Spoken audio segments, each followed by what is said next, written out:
I really want to talk about the women of Wakanda, but starting with my personal favorite, and I think you guys liked her too, was Shuri, Black Panther's little sister. She is this, quip factory, one-liners, had everybody cracking up and laughing, and it was actually kind of a different sort of sense of humor for Marvel, because this wasn't a silly movie, because some of them can veer, Marvel movies can be a little, it's not it almost seems like Galaxy. Yeah, it's not quite there, but she was there to provide that comedic relief, and it was a very at times cutting humor of knocking her brother the king down to size, and I really enjoyed her presence. And on top of that, she's also like the Q for T'Challa, providing him with all the gadgets and all the wondrous things made of vibranium that she invented. So I thought she was a wonderful, refreshing character, and I absolutely loved her. I love her because she's again, we talked about Killmonger earlier, but she's the new generation of Wakanda. She sees the world through a different way. She dresses differently. Like, remember her mom was bugging, like, make sure you wear something nice to, the reception. And she's just like, whatever, giving the middle finger. So I thought she was fantastic. Joshua, same thing. She reminded me of Q from James Bond, I love the James Bond film. So I love the tech advisors. There's always, every superhero needs someone. You have an Alfred, whoever is to help you with your tech, just help you get the job done or communicate with you back home, who's basically your Overwatch, looking out for you. So I loved her character. She was fantastic. And her tech is so cool it too. Is. Like they released that scene of her where they're driving the car and she's doing the remote driving of the car, and it's so cool. The thing, I think you get at it that she's the new generation of Wakanda, and I think the reason she is so important functionally to the movie is she helps ground Wakanda as a real lived-in nation. Obviously we met T'Challa in Civil War, but we've never gone to Wakanda really, except for that tag at the end until this movie. Coming into this movie, we know it's this, very advanced nation. We're meeting it for the first time, but it gives some humanity to see that, okay, there is this younger generation that's sort of like not very traditional, wearing hip new clothes, like she wants to go to Coachella. Yeah, exactly. Like it's those moments that it feels like a lived-in world and not this, abstract comic book, sci-fi fantasy world. And so I think that's one of the reasons she, not only did I connect with her, but she helped me connect with the movie better. Yeah, and you brought up her cool gadgets and her taking control of the car remotely, and I thought, I actually can't really remember the last time, in Spider-Man they call it the guy in the chair. The guy in the chair actually had an active role in like the cool chase and action scene they were doing that the actual heroes were doing out in the field. And I thought that was amazing, that was a genius, and she was having such a good time. I couldn't wait for the camera to cut back to her to get the next reaction or line or quip or whatever it was going to be. And so she was really a part of it, even though she was back in Wakanda. And the next movie is Infinity War. We know that that's coming. We know that's going to bring everyone together, and that part of it is set in Wakanda. And I'm like, in what world or galaxy do you not bring Shuri along with you on any adventure you're going on from here on out? I'm like, you take her tech, you take her, even if you're working with her from home base, like she just seems so important and is up there with Bruce Banner and Tony Stark as having this super advanced tech that's so useful, especially now that Wakanda is out there in the world and people know about it and will have access to this tech, and I love that about her. There needs to be a scene in one of these upcoming films with Shuri, Banner, and Stark together, just arguing or just geeking out over tech and all that. I'd love to see them get together in a lab. Well, I'm going to plug you, Joshua, right? You talked to Letitia Wright, who plays Shuri, and you asked her, like, what do you think she'd make of the other? I did. Find out the answer on IGN.com. Not giving away the goods. Yeah, but really what I want her to do is like look at the Iron Man armor and be like, I could have done it better, or like, can't you just imagine? Well, it's so cool, like especially with I'm getting super animated, like the new Black Panther armor and the way she has it be the necklaces, like all these advancements.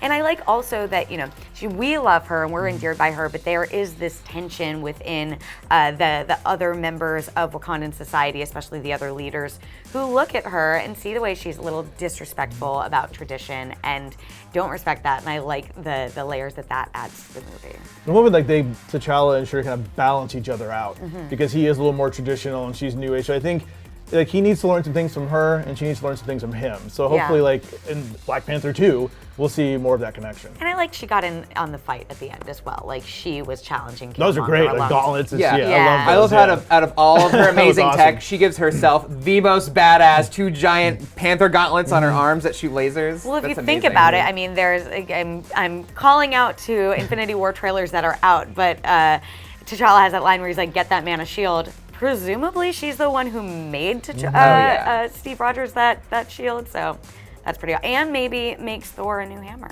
if you think about it, right? Perhapsably. Maybe. Listen, Shuri's important. Keep her around. I like her. Yes. And Two thumbs way up. Yes, and I'll just 2 panther thumbs, like claws. 2 paws. I will say this, that in the comics, she's very different in the comic books, and she in fact is almost has like a combative relationship with T'Challa. It's not like they're really chummy, and she actually wants to be the Black Panther herself and becomes the Black Panther. I don't know where they're going, like what we could expect in a sequel, but I would just keep that in the back of your mind. Like maybe he'll get taken out like again, and she'll rise up and take on the mantle. Though this is a WTF question we have about this movie. Like, given that all the heart-shaped herbs were destroyed, is T'Challa the last Black Panther? Like, how would they pass that along, or do they just need to wait for more to grow? There has to be another greenhouse somewhere. They have to have like another greenhouse. Like greenhouse B, just in case something happens. If you think about it, like how often do they need to really use that? True. Like, You're right. Yeah, you're right. It's a sacred place. Probably they can only grow there. I bet I could foresee maybe in the sequel they have to go on like a quest or a mission or something to find them, and they're probably at the top of like a mountain or in a really dangerous cave somewhere. And then it's like, oh, the legacy will continue now that we have this. Superhero screenwriting 101. Top of mountain. In a deep cave. Yeah. But let's move on. Let's talk about the Dora Milaje, who were, I thought, incredible. Perhaps not utilized to their fullest in the movie, but what we did get, I thought, was great. So here's my thing. I classify, when I'm talking about the Dora Milaje, both Okoye, who's Denai Guerrera from The Walking Dead's character, and Nakia, who is Lupita Nyong'o's character. But Nakia's a war dog. Like, she's not technically a Dora Milaje, even though she does the stuff into later, which I think, like, the movie sort of messes with that distinction a little bit, and I didn't know if the implication was she was a Dora before or whatever. Regardless, I love them. Also, the scene, I'm, like, plugging clips that are already out. But this scene where Okoye, and they're doing that like amazing sort of single take fight in South Korea, and she throws her wig I was like, oh, this is so good. Like, I just thought that fight scene was so awesome. And I love that this movie has like the supporting backup buddy characters that in other movies, if you think about it, it's like Bucky and Falcon for Cap, but like for Black Panther, it is these two super capable women. And watching it, it's not like a gender thing. I just was like, I can't think of, with the exception of Black Widow, any Marvel movie where there are just like so many badass women fighting alongside the men on equal footing, and frankly, like sometimes being better fighters in certain circumstances. Okoye could probably kick T'Challa's butt. That's what I loved. Yeah. I love how Okoye is known as the best warrior in Wakanda. She doesn't have the urban side of her, so she doesn't have all those superpowers, but I feel like if she had those powers, she could maybe be a more effective Black Panther than T'Challa could be. Because she's tough. I mean, her fighting skills, everything about her, the way she deals with her husband. I wish we could have seen more of that relationship. That fight in South Korea and in the casino was like one of my favorite scenes, like her just twirling around the, a staff, I mean, she's such an effective fighter. I wanted to see more of her. I love that his entourage, his bodyguards are all women. I think that's so cool, and they're tough, and they can handle themselves. And that's straight from the comics too, but I appreciate that the movie sort of ditched the slightly more problematic history of the Dora Milaje, where they were basically Black Panther's like wives, like a collection of wives, and then when T'Challa took over, he had them more like sisters or daughters or something. He sort of removed that one step away. But here, like, that's not even really addressed, and maybe it's glossed over, maybe it's just changing the history. But because there was sort of that context in the comics of there being more of a romantic involvement, and they did away with that here, I loved that characters like Nakia and Okoye could be more like sisters. And you have that scene where Nakia is like, hey, you're gonna come with us, right? You're gonna help us save T'Challa. And Okoye says, no, my allegiance is to the throne and the country, regardless of who's Black Panther. And they don't fight, like they don't butt heads, they respect each other and respect those decisions. And that's one of my favorite scenes in the movie because of that, because I feel like you don't see that often. When you have two women in those roles, there is a certain cattiness, and that was absent here, and that was really refreshing. And even, threatening her husband, but like, I will take you out if you mess with me. I always forget the actor's name from Get Out. He's Daniel Kaluuya. Yes. Yeah, her husband, and he's like you wouldn't, hurt me, right? They're like, oh yeah, I would. Yeah, I'll she's go like, right through you. Yeah. You heard me when I said my allegiances to the Right? country, Mhm. right? Yeah. Actually, that was. I actually forgot they had a romance. They mention it in like one line. Once at the beginning and then that at the And end. It would have And been I nice was to see like- more of it. Yeah. Yeah, I would have enjoyed watching her argue with her husband about, because they're on. Well, I guess at one point they're on the same side because she's like, I'm gonna go with whatever is happening with the throne. Right. But at the end when she splits, I would have liked to have seen one extra scene with them really hashing it out and arguing of like, is Killmonger really the best way forward, or do we need best way forward? Do we need T'Challa? I feel like